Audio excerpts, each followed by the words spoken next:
Hello, my name is Mr. C, and today I'm going to teach a guitar lesson with my friend I'll be here. And what I'm going to talk about in this lesson is how you're supposed to hold the guitar in a proper position for playing just about any style where you can reach every note comfortably. And for the second part of this video, I'm going to talk about how the arm works and the right arm, not left, and how the fingers in the right hand work as well with the guitar. So starting for the positioning, so Abhi, please, how would you hold your guitar normally when you pick it up? I hold my guitar pretty much Like a this. rock style, like Yeah, pretty much how it's right now. yeah, that's how I started personally, and that was something that got me really comfortable with playing, especially with strum patterns. And when I started learning about finger movement, that's when I just decided to kind of put the pick aside, for a while. Well, I actually don't play with the pick almost ever. Good. So I see that you go for the nail. That's good. That's a good habit to have. That's a hard point to find sometimes for beginning classical guitars, but this is just for whichever style you want to decide to learn in the future. It'll help you a lot. Cool. So normally there's a new position I want to introduce to you, and this normally helps with accessing these notes here. So I want you to try that.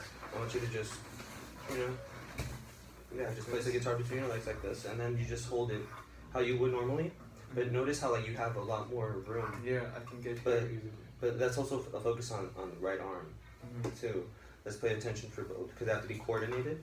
So normally you just let it hang over here, but make sure you keep a straight wrist. That should be the focus, because joints normally just want to fold or bend and do weird things that you don't tell it to do. It does it on its own. But your hand will do what you tell it to do. It really does. So yeah, that's a great shape right here. It's flush. It's parallel to the guitar, so that's good. There isn't like a hill. Whenever I start playing, I notice sometimes I start to grow like a hill on the wrist, and that means it's not straight. And something like this. Yeah. On your forearm, do you feel like it's balanced, or do you feel like it's too much on one end? No, I think I can just I'm comfortable like this. That's good. Okay, that's good. I've noticed that you kind of have an approach where I'm noticing from the shoulder, this joint pops out more, which causes your arm down here to become like, I don't know if you could tell, it's touching here, which isn't a bad thing, because you could use it it gets your palm closer if you wanted to mute the strings really fast. You do that really easily. But this is going to kind of inhibit the finger movement a bit, because you'll start to play with a wrist that at this point it's not curved this way, it will start to curve this way. You see what I'm talking about? So you want to keep you see what I was talking about is this curve as opposed to this curve that we covered earlier. So you want it nice and straight, and then that way you'll be able to plant your fingers easier on the strings. Okay. Yeah. Just like that. Normally I like to just make sure that I'm able to plant, apply pressure, and then when I'm ready to play the note that I want to play, there's no going back. Once you play the note, that's gone. That moment's gone. But it's just, you kind of learn to plant with your fingers together. Try that. With the fourth string, the third and the second and first. And you're going to use your thumb, your first finger, index, middle, and ring. So yeah, there it is. That's good. Yeah. Do you feel like it's that the string is kind of? Do you feel like the string is pressing into your finger pad? You know what I'm saying? Before it gets to the nail. We won't talk too much about nails, But so yeah, I like that you can feel that sensation on the pad of your fingertip. So that allows you to dig in, and then when you're ready for nails, that'll just help you get a good tone. You can control how deep you deep in, and that normally controls the volume. More or less, we talked about the shoulder and how it can be popped out if you hold your arm too close to here, like this, as opposed to this. See how like the wrist is kind of straight, parallel to it. Perfect. So you want to have an approach where your shoulder is kind of like never pointed out, or you have like, you want to make sure your shoulders are nice and even. It's a good way to tell. So holding the guitar. So try to hold the guitar like how I'm holding it. Okay. Yeah. So I want to bring up this before we move on to fingers.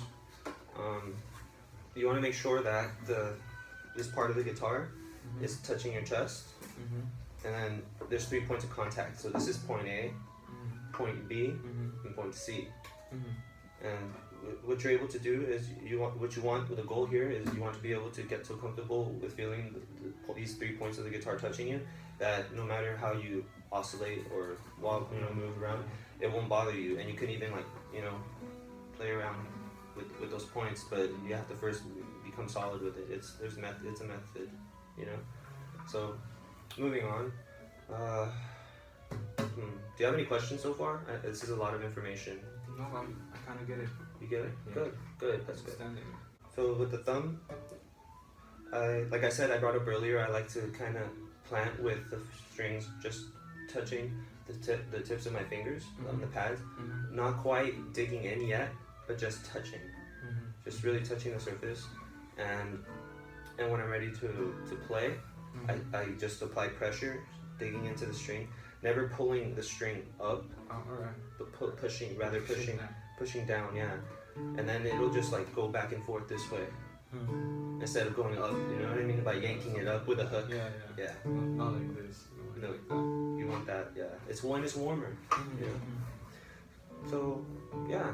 So let's try an exercise.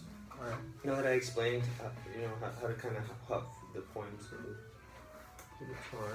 Yeah, I like that you're doing this. That's a great habit. Keep that up. How you had this foot raised up. Yeah, propped up against the leg of the chair. That's good, because then that gives you like sort of. We have footstools. Yeah. Have you seen one before? No. I'll show you what one looks like. So next, I'm going to show you how to use this. So.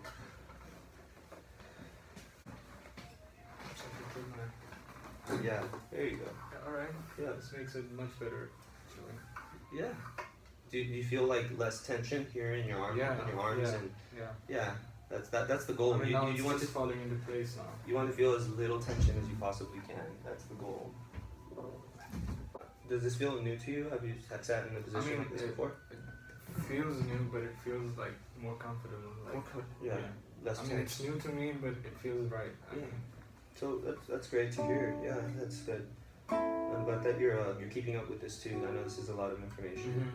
It is really good stuff. So, an exercise. Let's try an exercise with just open strings. We'll add chords later and do a progression. So we'll start off with just an open string E. Can I hear that? Oh, it's out of tune. So yeah, let me see. So I like that you were using the thumb. I was noticing that you have a really good habit so far. So let's try to keep a straight thumb. Never too much of this, where you just completely like bend upwards with the joint, and never quite bent down, because that's a great way to just get like a really slappy bass string. Which sometimes people go for that, performers go for that in performance settings, and that's pretty cool. But for now, I just want to make sure that you can keep it straight, and you want to feel like this thumb is going, folding is like full fold from here, from the whole thumb across your palm like this. Try that. Well, do what I'm doing. You're just imitating it without the guitar really fast. So just hold your hand up like we're gonna high five, and just like fold your thumb over and try to touch this pad right here on the pinky. Yeah. So that's the motion you're going for. That's right. And the whole time you're not overexerting this joint here, the middle knuckle. You're just using this one. You're just using So I want you to get used to that motion. Yeah. Just let's try it slower. Hold and then let it go. Yeah, that's good. So next, let's try it with the guitar. Let's apply it. So just another open string.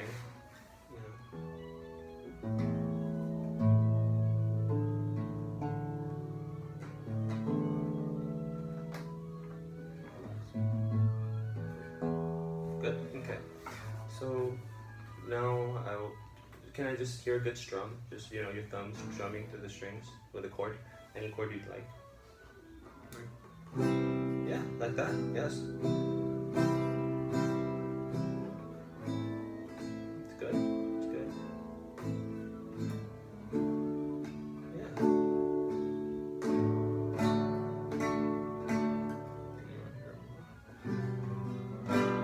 G7, nice. So, okay, I'm gonna stop you right there. That's really good so far. You keep a good pulse. That's rhythmically good, correct. It's really consistent, and that's a good habit too to have. So yeah, I noticed you don't hesitate. Yeah.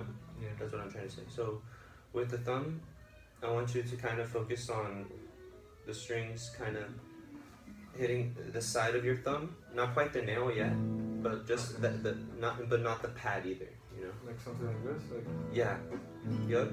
But remember that motion, because what's gonna happen is from this angle, when you're using these other fingers, it's going to look like you're bending from a joint that's right here, but really your joint is not here. Your joint's like way here. Yeah.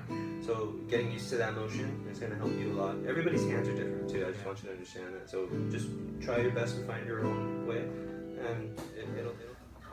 So next, I want to talk about a technique called damping with the thumb. And everything all these techniques that I talked about, the planting, the release,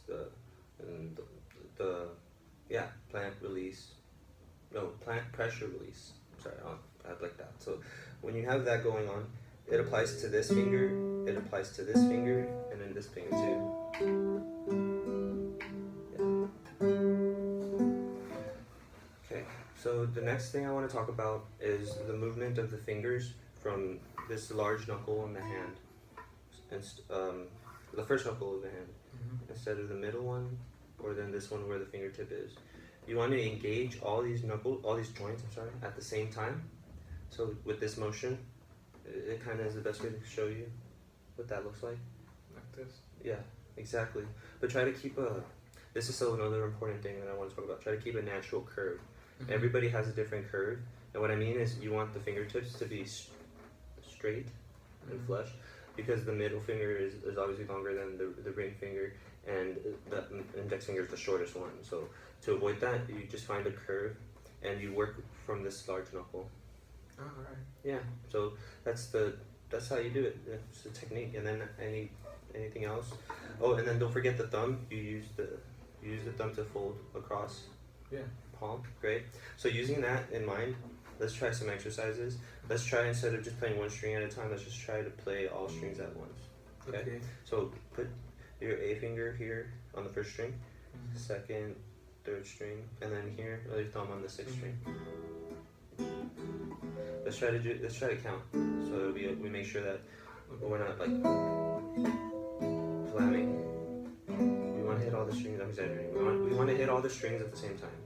So 1, 2, 3. Yeah. Okay. So we'll do it after 3. You ready? 1, 2, 3. 1, 2, 3. 1, 2, 3. 1, 2, 3. Good. That's good. It's really good. So, do you agree now that? Yeah, it's more from the knuckle area. Yeah. Then that's like I said. That's the driving force of this. The driving force is the correct way to put it. Yes. Now I want to bring up everything we talked about. So today we talked about how to hold the guitar, feeling the 3 points, the chest, this thigh, and then this inner thigh here, A, B, and C. Then we talked about wrists and keeping the wrist straight over the strings. However, not feeling like you have to dip in and not create a curve up or down. You just want a nice straight wrist that's going to stay parallel to it. Next, we talked about how to move the fingers, starting with the thumb to the index, to the middle, to the A, and yeah, basically just engaging this large knuckle. So, Abi, do you have any questions that you have for me about everything I just covered right now?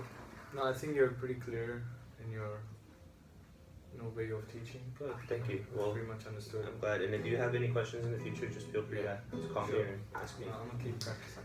Great. All right.